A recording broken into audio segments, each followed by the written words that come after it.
Anong mensahe ang kailangang marinig ng mga Gemini? Sa buong 3 months na to, pwedeng nangyayari na itong magiging reading ko. Mangyayari pa lang. Kung hindi man para sa inyo, itong magiging reading, di baka para sa someone na malapit sa inyo o sa someone na kakilala niyo mismo. Baka may lumabas na gender mamaya, gawin niyo na lang energy, masculine at feminine energy. Pwede rin naman na huwag niyo nang pansinin ang gender. Hindi ko masasabi kung anong magiging reading, kung positive ba o negative. Depende sa kung anong mapipick up ang energy.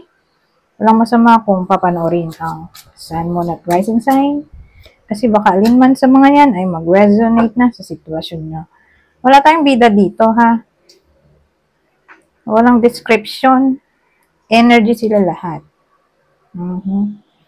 Ayusin ko lang sandali. So, anong meron dito? Night of chocolate. Chocolate. Yes, Night of chocolate. Pentacles. Ito, 5 of chocolate. Ito, Page of Swords. Ito, 5. Oh, double 5. 5 of Wands.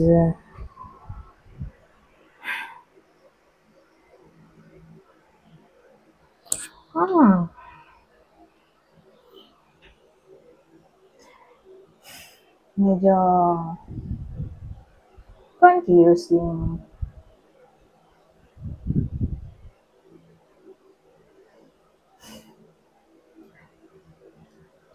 Inisip ko kung may love triangle ba dito.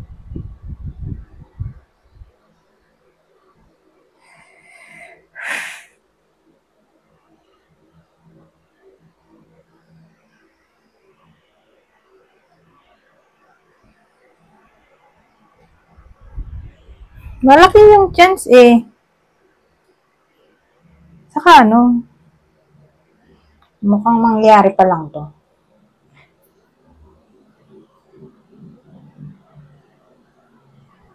Yun yung somewhat bad news dito sa Page of Swords. Okay sana to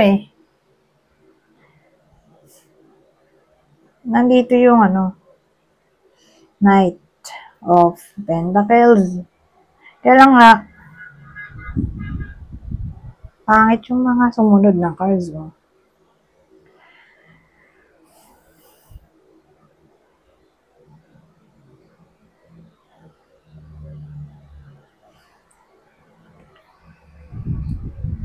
Ito, loyalty card to, di ba? Katabi niya to.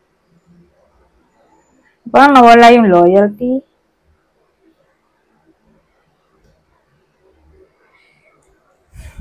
Pinisip ko, paano nawala yung loyalty? Double, kasi basta 5. Drama numbers yan, o competition, rivalry. Kasi ito, nagmukha na siyang bad news page. Challenge. Dalawang 5. Basta 5.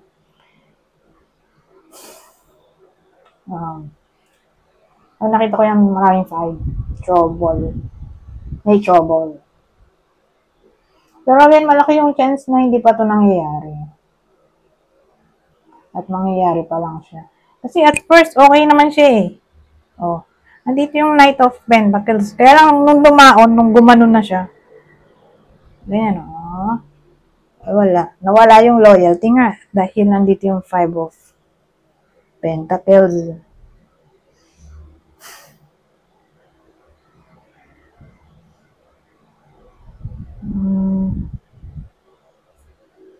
Dito na papasok yung loss, loyalty, bad news. So, ito nag-away na.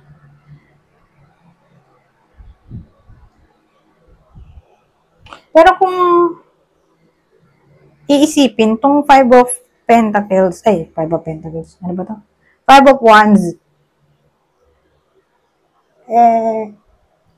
Kahit single lang, kahit sabihin natin ito lang. Yan. Rivalry pa rin kasi ito eh. Competition pa rin yung ones. Kahit nag-iisa lang siya. Kahit isa lang yung 5 natin. Basta ang lumabas ay 5 of wands. Papasok na dyan yung rivalry. Kasi competition card nga yan.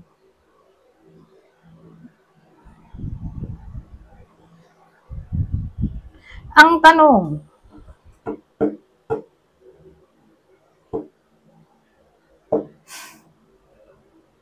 anong possible outcome nito, no? Kasi malaki chance, mangyayari pa lang to eh. Pero kung nangyayari na to,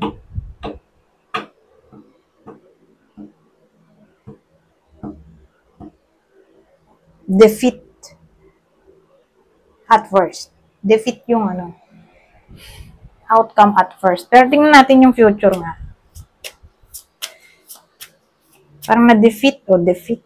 Na-defeat yung iba sa inyo sa natalo sa labanan.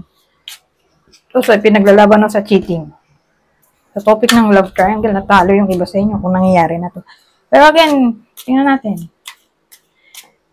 Yung pwedeng mangyari kasi papalo tong reading natin ng 3 months eh. So, April, May, June. Diba? So, July onwards. Tingnan natin. Ano pwedeng mangyari.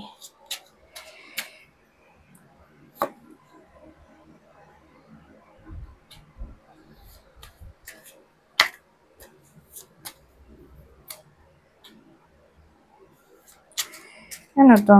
6 of Pentacles. Ay, 4 pala to. 4 of Pentacles. Bravery. 9 of Wands. Ito, wala to. Walang 23 sa tarot, di ba? Hanggang 21 lang. The World. Ito kasi self-made lang. Noong creator ng deck na to.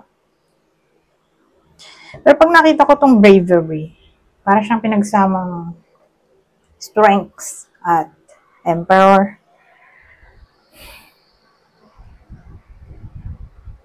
Malakas yung energy niya dito. So, nung future outcome nito, kasi itong 4 of Pentacles, pwede rin siyang survival mode. Kasi super strong ng tao dito. Super strong yung taong victim o ipinagpalit sa iba. Yung bida.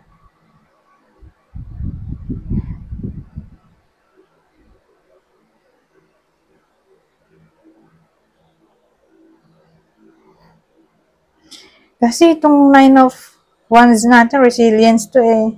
Ang dating, kahit nag-cheat yung partner niya,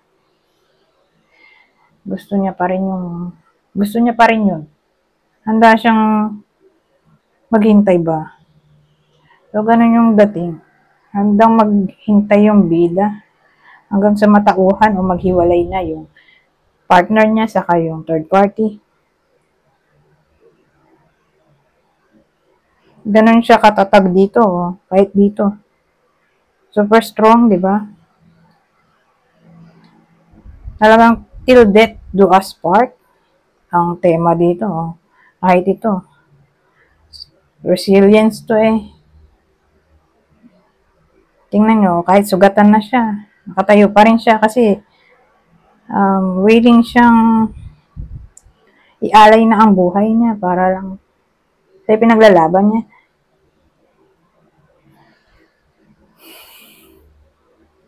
Talagang gusto niya protektahan yung kanyang nasasakupan.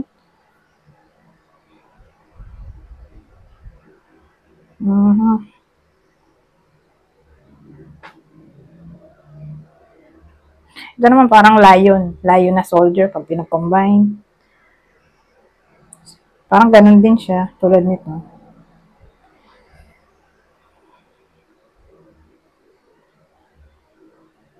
Kaya siya bravery. Kahit ito, survival mode.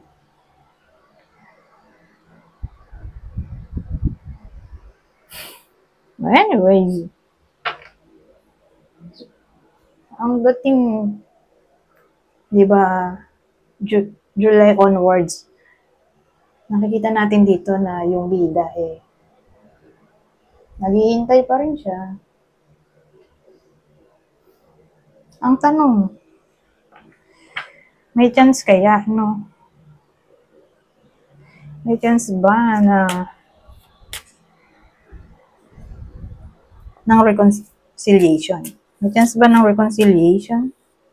Kasi, yun lang nakita natin dito, naghihintay yung bida.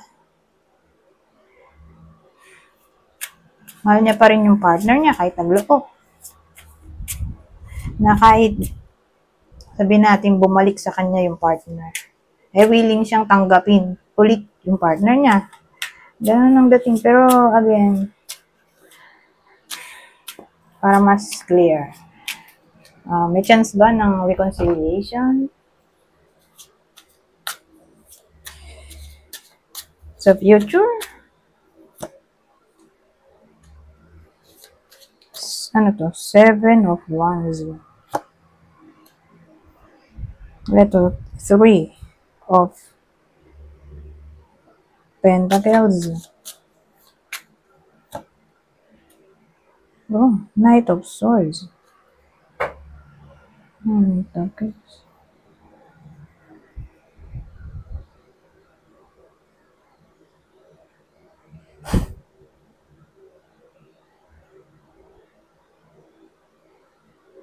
Seven of Wands, 3 of Pentacles, Knight of Swords. So, may chance ba ng reconciliation?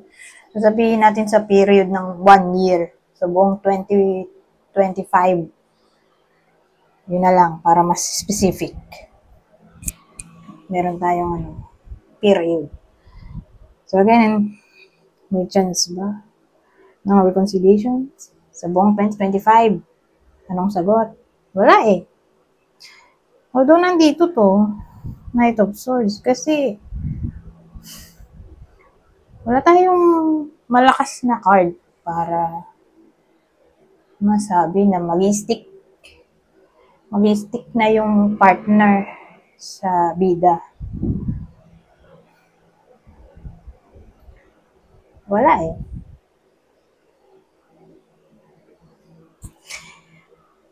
Ito kasi medyo conflicting tong 7 of Wands eh.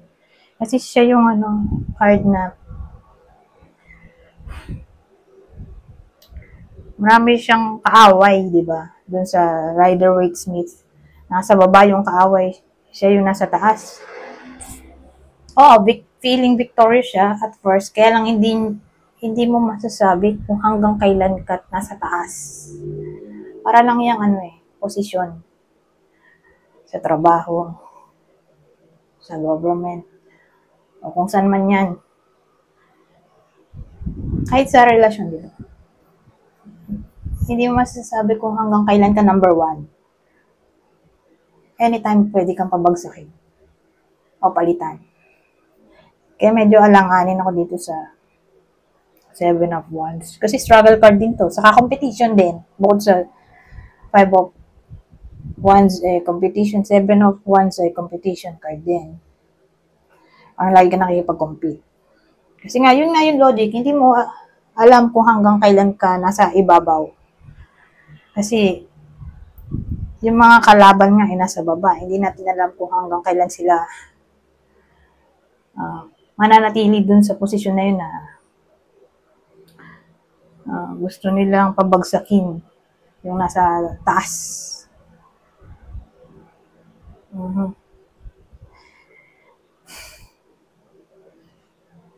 Yun yung meaning, di ba? Plus yung cooperation, teamwork. So, pag pinagsama mo, malabo, di ba? Ito naman, Knight of Swords.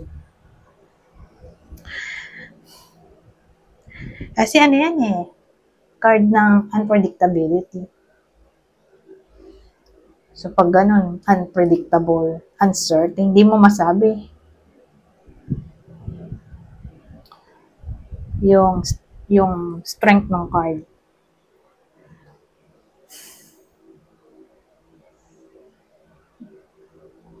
Saka ano to, padalos-dalos. Parang literal na hangin. Hindi mo siya i-stay sa isang lugar dahil air nga siya eh. Pakalat-kalat.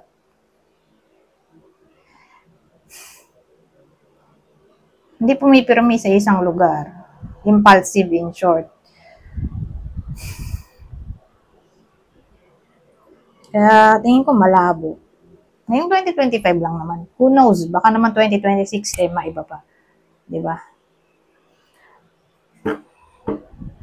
Anyways, punta tayo dito sa advice.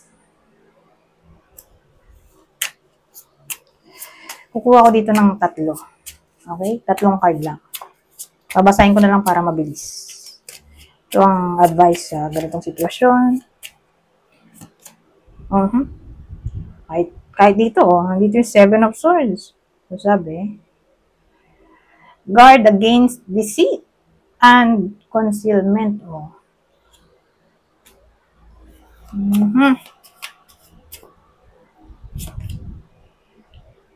So ito, support yourself before you can support others.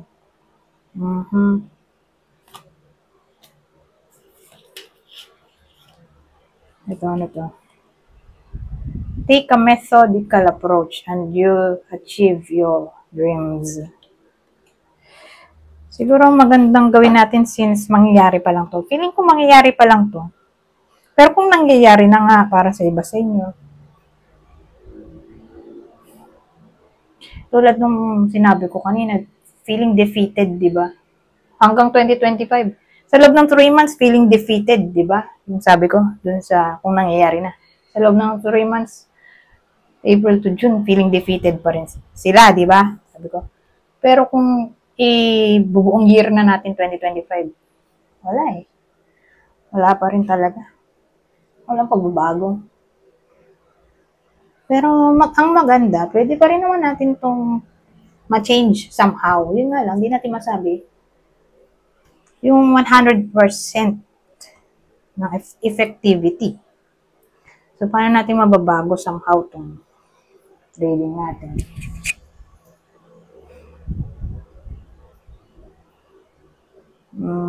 Mamaya, sasabihin ko kung paano. Pumunta muna tayo dito sa clue. Kasi, syempre, para may idea kayo. Kung tatama ba sa inyo itong reading o hindi. Doon muna tayo sa clue, bago yung intervention. So, ito yung possible partner o person ng Gemini sa reading na to. Kapwa nila Gemini,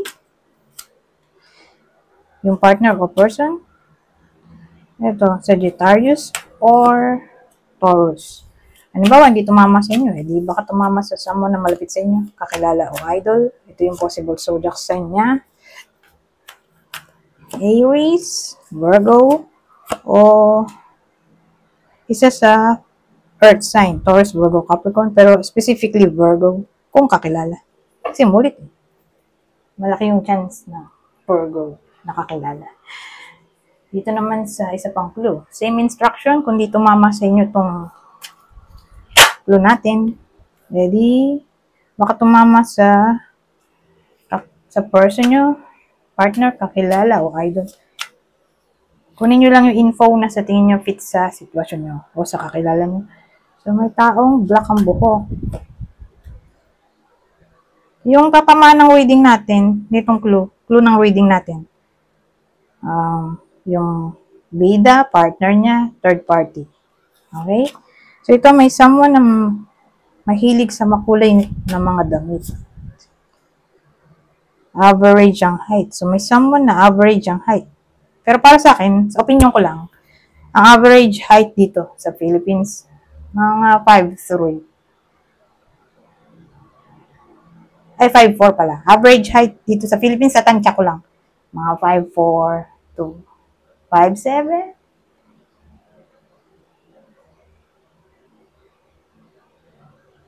Mga pababae o lalaki, ganyan ang height. kung average. Sa tingin ko lang Pero tingnan nyo na rin sa internet kung ano ba yung average height talaga. Okay? Sa Philippines at sa lugar kung nasan yung nanonood. So again, may someone na hindi ganun katangkad. Hindi rin ganun kaliit. Sakto lang. So yung babae, feminine energy, ay mahilig sa red lipstick.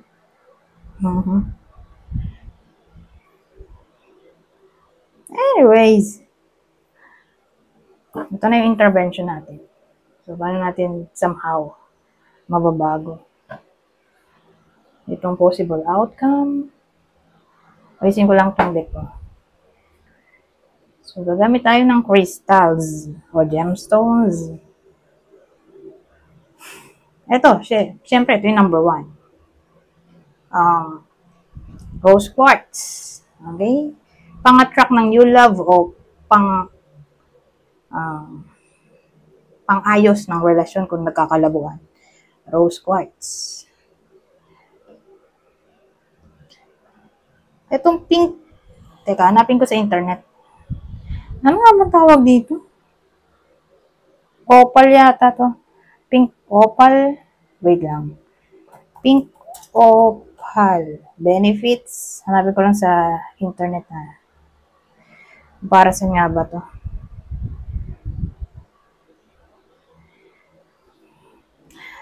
So, makakatulong daw to, itong pink opal, pang-improve ng relasyon at pang-bring ng harmony.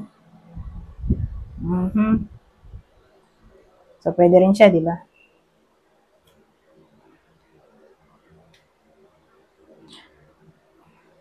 Ano pa? Amethyst. Amethyst. Alam ko pwede rin siya Mang-bring ng harmony rin sa relasyon. Amethyst. Ano pa ba? Yung amethyst, wala Natatamad akong kunin yung amethyst. Hanapin nyo lang sa internet. Amethyst. Saka yung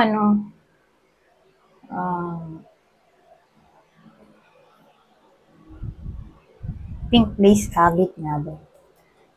Hanapin ko rin sa internet. Pink lace agate.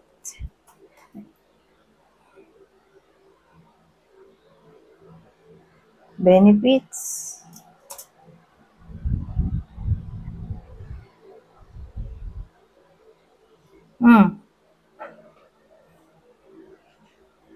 Para saan nga ba yun? Meron din ako nun, kaya tinatamad akong kunin. Tungkol din siya sa love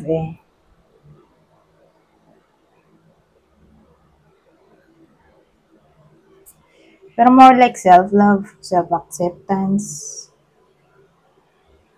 Saka siya, pang-heal ng broken heart.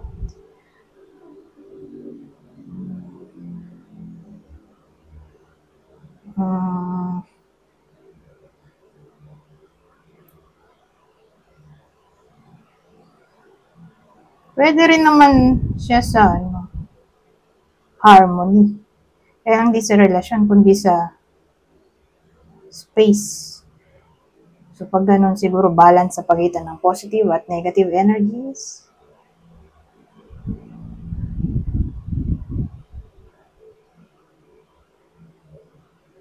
So, pang-release daw siya ng negative energies tulad ng anger, resentment, fear, or anything na may kinalaman sa emotional instability. Emotional instability. So, yun. Maganda rin yung pink lace agate. Pwede rin siya sa self-forgiveness. Tama ba? Saan ba nakita yun?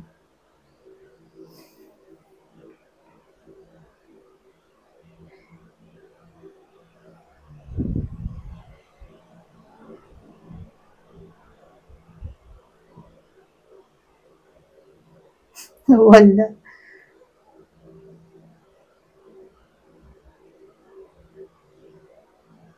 ito nga. Pwede rin siya sa forgiveness in general. Yung pink lace agate. Kaya nga natatamad akong kunin. Ito naman, selenite. Peach. Peach. Selenite, pero wait lang. Hanapin ko rin ito. Peach. Selenite.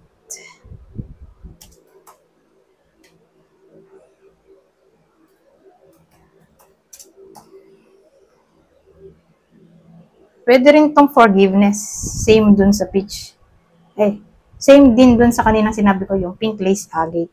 So, parang silang may kinalaman sa forgiveness in general. Saka emotional healing.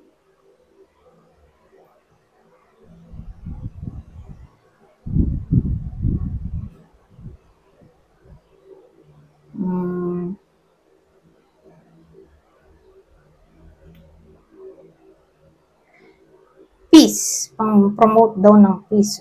Sa pangkalma ng sarili.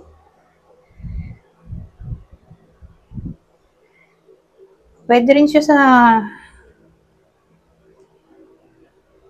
transformation daw eh.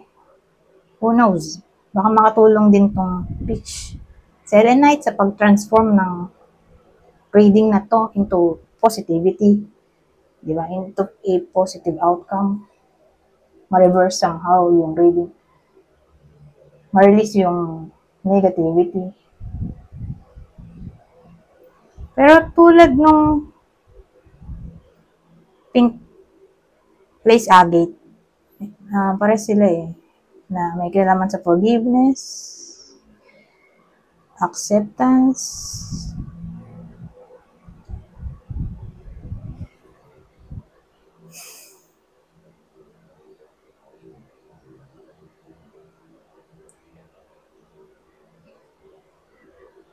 so protection. In-offer din daw niya ang protection at inspiration.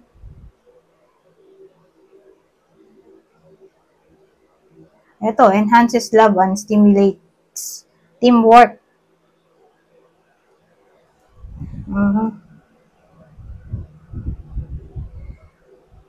So, yun.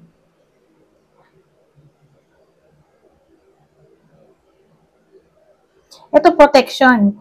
Syungite. Bring din siya ng protection. Bukod dito. So, hanapin ko rin sa internet. Syungite. Benefits. Yun. Pang-purify.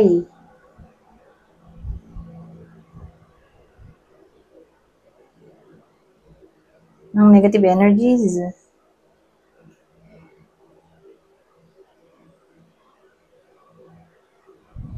Ang tanggal stress. Ito.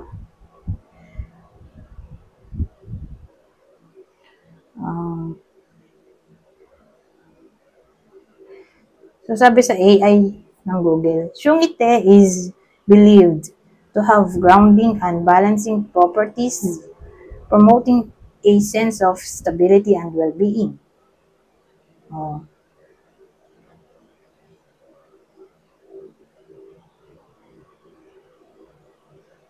Pang-relax din daw. Makatulong pangtanggal ng stress at pang-relax. Anyways, kung di nyo trip tong mga to, tong anting-anting. So, ulitin ko, anting-anting to. Walang 100% kasiguraduhan na makakatulong, pero somehow, who knows? Baka mag-bring siya ng magic. Itong mga to, sa buhay ng nanonood. Pero kung di nyo trip yan, pwede rin naman magdasal, diba? Magdasal, yun pa rin ang number 1 tool. Magdasal, magsimba. Ano pa?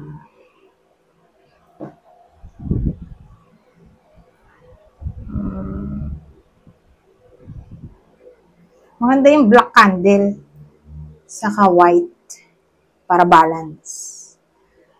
Kaya lang, baka makasunog. Kung kulyanin, tapos may kandila, baka makasunog. Kaya hindi advisable. Pero kung trip nyo yun, di kayo. Kayo bahala. Pwede rin yung Palo Santo. Kaya lang may apoy pa rin yun. So inisip ko baka nga makasunog. Kaya mahirap. So again, depende sa nanonood kung trip nila yun. Saka pang-attract din to ng positivity itong positive energies itong Palo Santo. Anyways, ano yung pang-5? Asin. Magsaboy kayo ng asin sa labas ng bahay nyo. O pwede rin ilagay sa ano yun garapon na may tubig. Kaya lang nakalimutan ko yung yung specific method. Hanapin nyo lang sa internet kung paano kayo matutulungan ng asin. Okay? Alam ko, nagbe-bring din siya ng positive energy. Bukod sa tinataboy niya yung negative energies, ay nagbe-bring din siya ng positive energy. So, hanapin nyo na nga lang sa internet. Yung ibang method tungkol sa asin. Pwede rin naman na ipambanlaw nyo yung isang tabok. Isang tabok ng tubig, tapos lalagyan nyo ng pinch ng salt. Yun yung pangbanlaw. Ang tanggal ng negative energies sa katawan. Ang 6, i-transform ang sarili in a way na i-change ang thoughts. Huwag masyadong nega. Magupit ng kuko, magupit ng buhok. Maglinis ng kapaligiran. Okay? Para matanggal yung negative energies. Yun na yung pang-7, yung paglilinis. Wala lang maisip. Anyways,